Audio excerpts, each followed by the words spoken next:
Join me today in this deep dive into the world of dividend investing as I share the compelling reasons why I've become a self-proclaimed dividend junkie.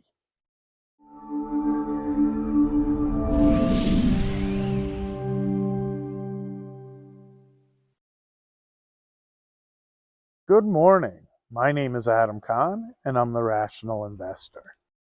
Today is Wednesday, October 11th. I hope you're all doing well.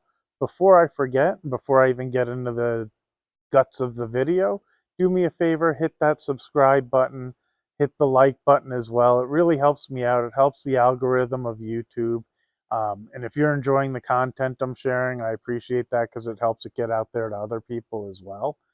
Separately, I'm also going to put a link in the description of ways you can open an account with SoFi that'll give you a little bit of boost to your account.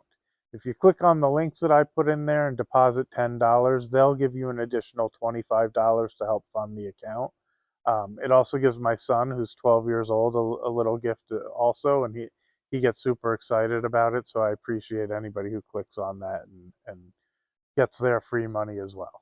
What I really love about dividends is they're the best way I know to come as close to passive income as you can come to, right? We all want to have this fantasy of just receiving income without worrying about where it's coming from or no headaches with it or anything else.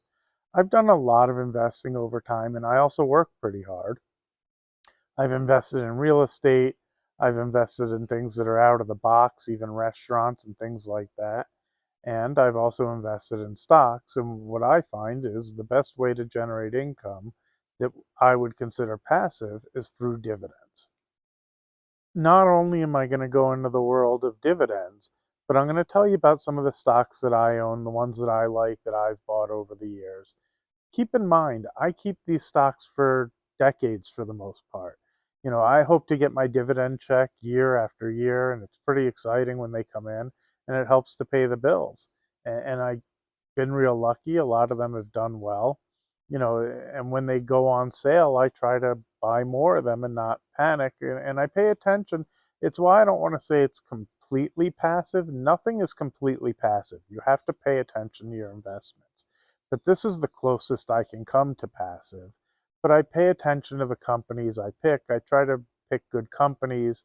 And I hope when the news is bad that it's just news and noise. And I try to delineate which is which.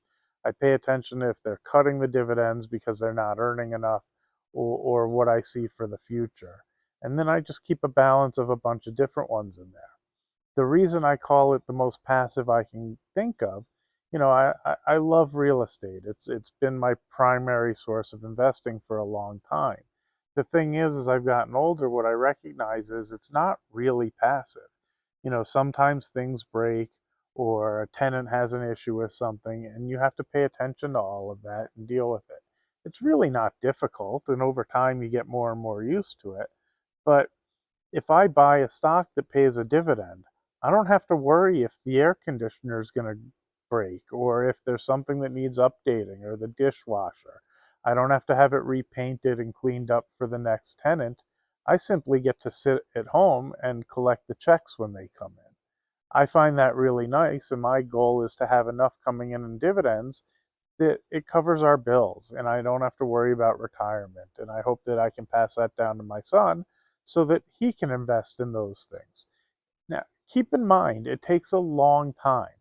I started doing this when I was like 18, 19 years old, is when I first started putting money into the markets, and I try to do it whenever I can. Well, it means I didn't get to do certain other things that other people were doing when we were making money as kids. But I was constantly thinking about saving for the future. As I started saving and started having some stocks that would pay dividends, that became really nice. Some of them start to change their strategy and how they pay out.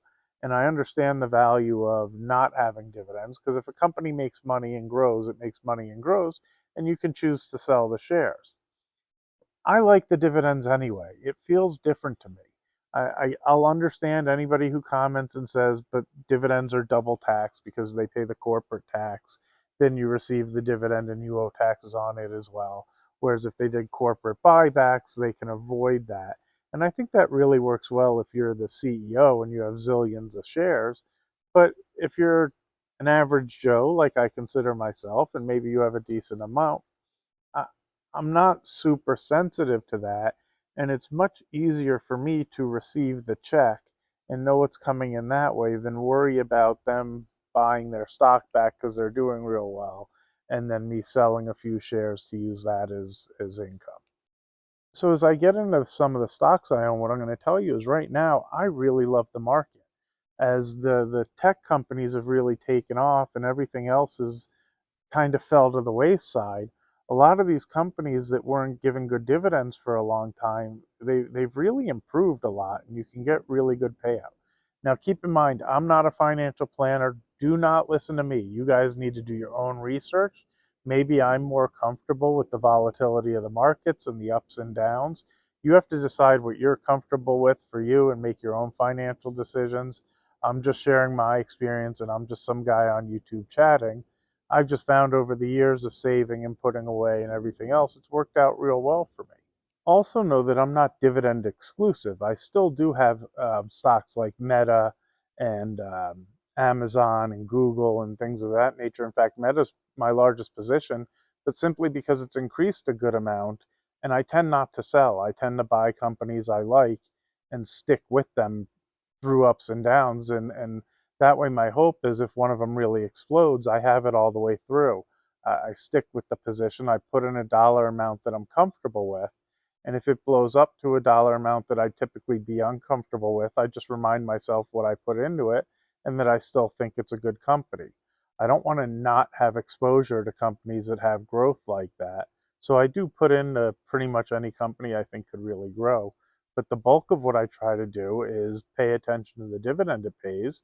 And especially right now, while it's improved, I can get 5.5% return on a lot of good companies simply because treasuries have gotten to that price. Now, I know that treasuries have less risk than a stock because a stock goes up and down. But at the same time, I'd like the risk to the upside and the potential for growth where the treasury doesn't give that. That simply gives the return. And if we run into a situation where the Fed does what they're hoping and the economy slows, in time they will be lowering those rates and we'll see those payouts become lower.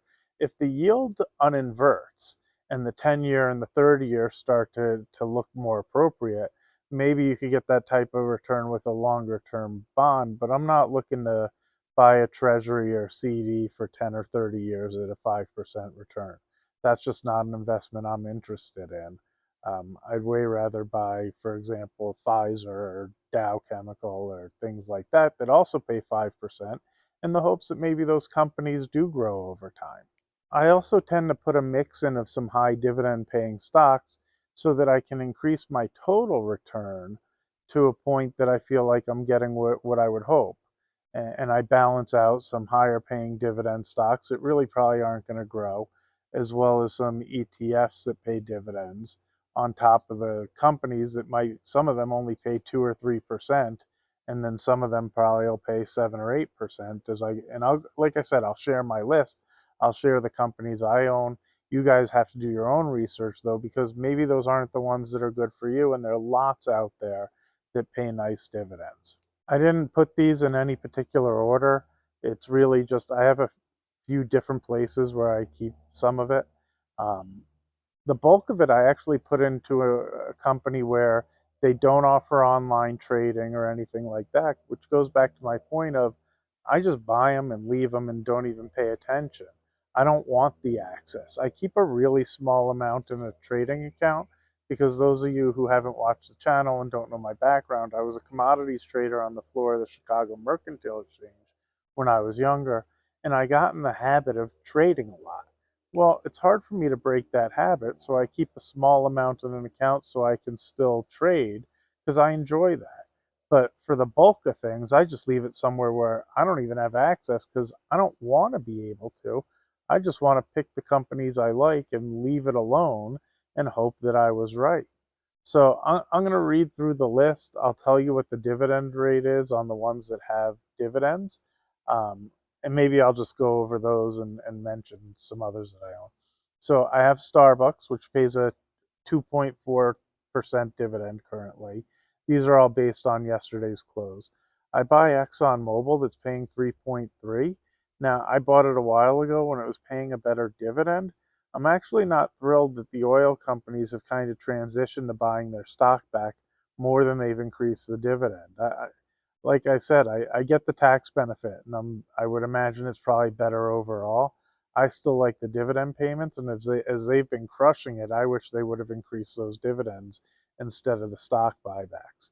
So I also have Altria, which the ticker symbol is MO. What I like about Altria, now don't expect the stock price to go up a whole ton, but they pay out a nice dividend. It gets over 9% right now based where it closed yesterday.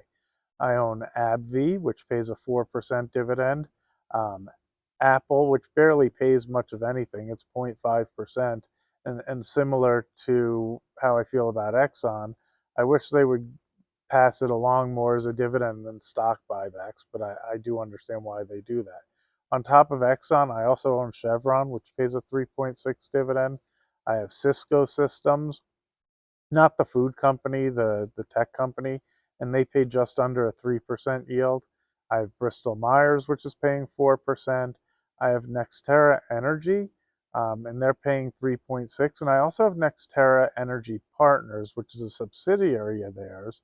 And if you watch my other video, the stock's gotten crushed, and they're paying almost a 15% dividend right now, last I looked. And I still think they're a great company. That was kind of one of my comments about stocks oftentimes go on sale. Now, you have to make these decisions for you and do your own research, because there are times I'm wrong, and I don't want you making the decisions I make and then looking at it and saying, well, that guy told me. Like, just know that I'm just sharing what I've seen and what I think. Well, possible it's just on sale. It's fallen from $80 to $20 a share because they've had to cut the increase they expect the dividend to go at. They haven't said that they're going to have to cut the dividend, but they've said that they don't expect it to grow as fast as they expected. Well, as the stocks drop from 80 to 20, it's incredible what the yield is now, and I'll put a little bit of money on that because that's really good return on a company that I think is probably a good company. I own Disney, who used to have a dividend, but this is a good example of they cut their dividend. They no longer give one. I've still stuck with the company. It's not like I got out and into something that does pay a dividend. I know I mentioned I have Dow Chemical, which pays a little, like 5.4%. I also have Philip Morris on top of the Altria group, and they pay 5.5%. I own 3M, which is paying a little over 6% right now, or 6.5 actually. But know that they have a lawsuit that could be pretty damaging. They may end up having to cut the dividend. I'm sticking for it because I think they have a good array of products, and I figure they'll work their way through it. As I've watched over the years, I find that big companies go through these ups and downs of that. And when they're super high, people are wanting to buy them at the tops. And when they're having problems and getting in lawsuits and the stocks get cheap, people want to get out of them. I hope they survive those times and it's not something that puts them out of business or causes bigger problems than I expect. Um, Similar, I have Cracker Barrel. They've had not great earnings, and they're paying around a 7% and change dividend as well. I figure people are going to be traveling across the country and they still eat at Cracker Barrel, and company probably can adjust and survive and do okay. Maybe they have to lower their dividend. I don't really picture them cutting it completely.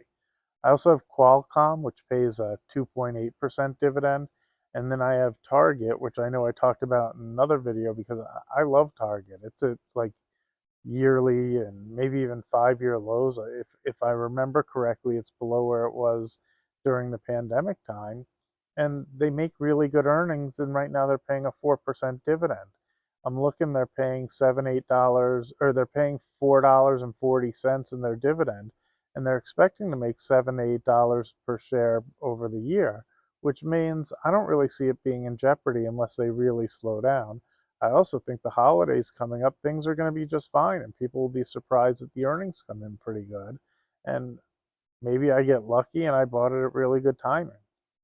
I have QSR, which is Burger King and a few other restaurant chains, and they pay 3.5% return.